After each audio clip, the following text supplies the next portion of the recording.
Food for thought. Macron's hair stands on end as fishermen's anger lowers credibility in election. The leader of Britain's National Federation of Fishermen's organisation has called on France and the UK to find a way to coexist. The fishing agreement within Boris Johnson's landmark Brexit trade deal was bitterly disappointing, according to the National Federation of Fishermen's Organisations, NFFO. Chief Executive Barry Dees has claimed the upcoming French election is presumably driving extreme language from President Emmanuel Macron. Mr. Dees said, "I think this immediate issue should be dealt with at the technical level.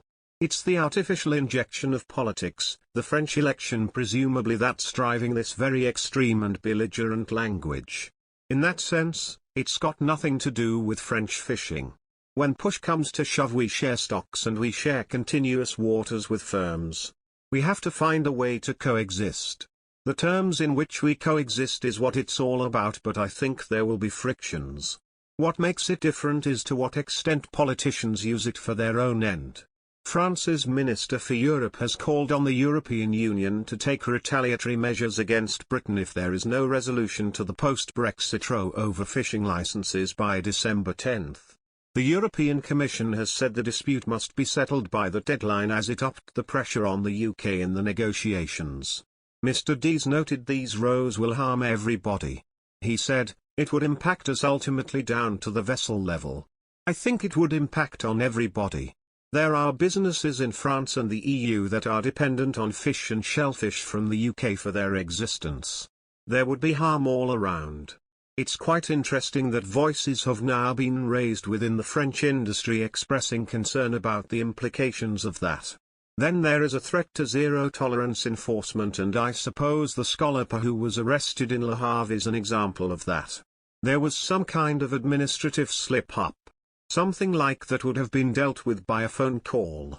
Clearly our vessels fishing in French waters would be exposed, but there are many more French vessels fishing in UK waters than UK vessels fishing in French waters. If we were going to go down that tit-for-tat rabbit hole, then everybody would be harmed. France will start legal action against the UK over the post-Brexit fishing row within weeks, a French minister has said. Clement Beaune, the Secretary of State for European Affairs, said on Thursday the case will go before a special tribunal in the very first days of January. It comes days after France said it would seek European Union legal action against the UK over the months-long dispute centred around the number of fishing licenses granted after Brexit.